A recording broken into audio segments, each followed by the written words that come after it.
zangu, nimewaita hapa leo kutoa msimamo rasmi wa umoja wa vijana wa Chama cha Mapinduzi katika mkoa wetu wa Dar es Salaam kufuatia kauli zilizotolewa na Mheshimiwa Askofu Josephat Gwajima, mbunge wa jimbo la Kawe na mjumbe wa halmashauri kuu ya Chama cha Mapinduzi Taifa. Askofu Gwajima katika mazungumzo yake na waandishi wa habari ametoa kauli mbalimbali, na mimi nitapita kwenye kauli zake na kutolea ufafanuzi, na mwisho nitatoa msimamo wa umoja wa vijana wa Chama cha Mapinduzi mkoa wa Dar es Salaam.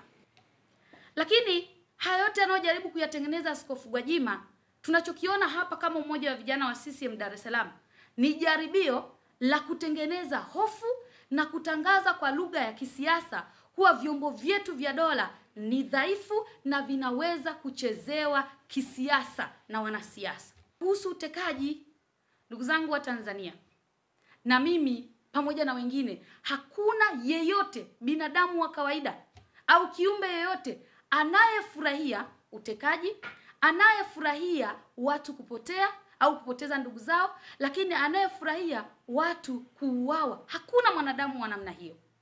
Lakini katika hili amezungumzia mambo makuu, hoja moja yenye mitazamo miwili. Hoja ya kwanza akasema eti haamini kwamba vyombo vyetu vya ulinzi na usalama ama vyombo vya dola havina taarifa ya haya mambo ama usalama wa raia katika taifa letu. Hapo hapo akazungumzia kwamba hana mashaka kabisa na kwamba vyombo hivi vya usalama katika utekelezaji wake wa majukumu.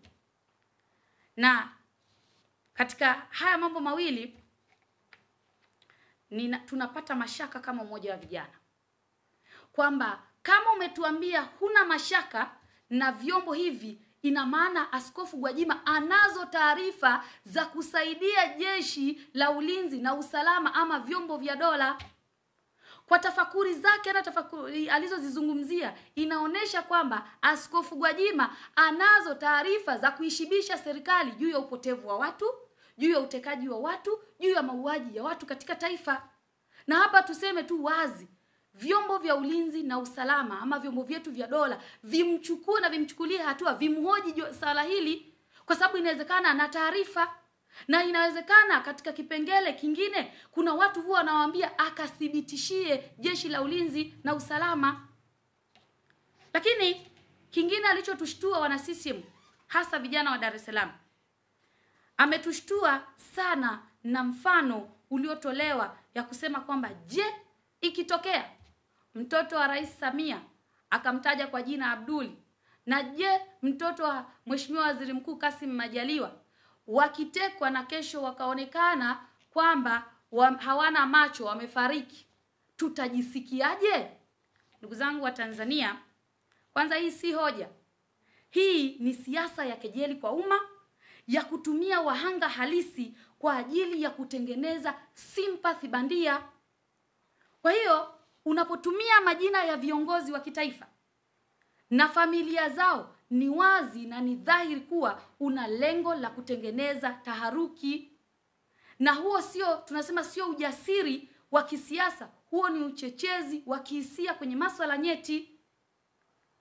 Na sisi hapa tuseme wazi, hatuwezi kukubali majukwaa ya kisiasa yatumike kutoa picha ya taifa lisilo salama kwa kutumia majina ya watoto wa viongozi ili kupeleka ajenda hasi kwa wananchi, kwa maana anataka kupropagate umma kwamba kushawishi umma kwamba hizi kwa taarifa zake ambazo zinaleta mkanganyiko ama taarifa hasi. Kazungumza mambo mengi, lakini mwambieni jambo moja, yapo maswali ya kujiuliza kama Watanzania. Swali la kwanza, je, Mheshimiwa Askofu Gwajima anataka kutuaminisha sisi vijana na Watanzania kwa ujumla kuwa hana imani na Bunge la Jamhuri kama chombo cha kujadili na kutunga sheria? Kama ana imani nalo, kwa nini hajapeleka hoja zake hizi za kisheria na kikatiba bungeni?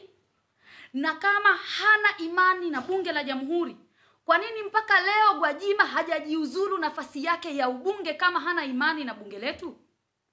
na anaendelea kulipwa posho na kupatiwa mshahara kupitia nafasi yake ya ubunge. Je, huyu mtu ana ajenda gani katika taifa letu? Ana ajenda zipi za siri, na nani yuko nyuma yake aliyemtanguliza kuhakikisha anatengeneza migogoro katika taifa letu? Ndugu zangu, labda niseme kitu kimoja.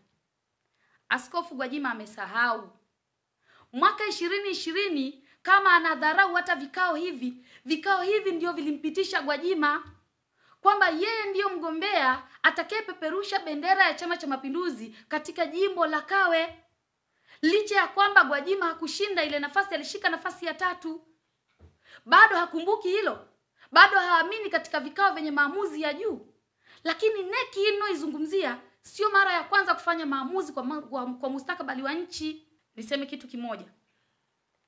Mimi namshauri Askofu Gwajima kwa niaba ya umoja wa vijana wa CCM mkoa wa Dar es Salaam, avue kinyago chake alichokivaa na ajitokeze waziwazi na si vinginevyo. Aseme ajenda yake kuu ni ipi kwa rais wetu na nchi yetu. Na kama hana imani na vyombo vyetu vya maamuzi na mijadala ambao yeye ni mjumbe wa vikao hivi, yani bunge pamoja na neki, ajiuzulu mara moja nafasi yake, ili chama na serikali ijue kuwa kwamba inashughulika na mwanaharakati anayeitwa Josephat Gwajima na si vinginevyo. Ajiuzulu. Sababu unakuta watu wanapata ukakasi kwa sababu bado amevaa kile kinyago alichojificha nacho, na sisi tumesha tafsiri, sisi ni Waswahili, tunajua mlengo wake ni upi. Ajiuzulu mara moja ili serikali sasa ijue kuwa inashughulika na mwanaharakati anayeitwa Josephat Gwajima. Na nije kwenye msimamo wa jumuiya. Sisi kama vijana wa Chama cha Mapinduzi mkoa wa Dar es Salaam hatuhitaji kumuona Gwajima anakwenda ofisi yeyote katika mkoa wetu wa Dar es Salaam kuchukua fomu kuwania ubunge mwaka huu.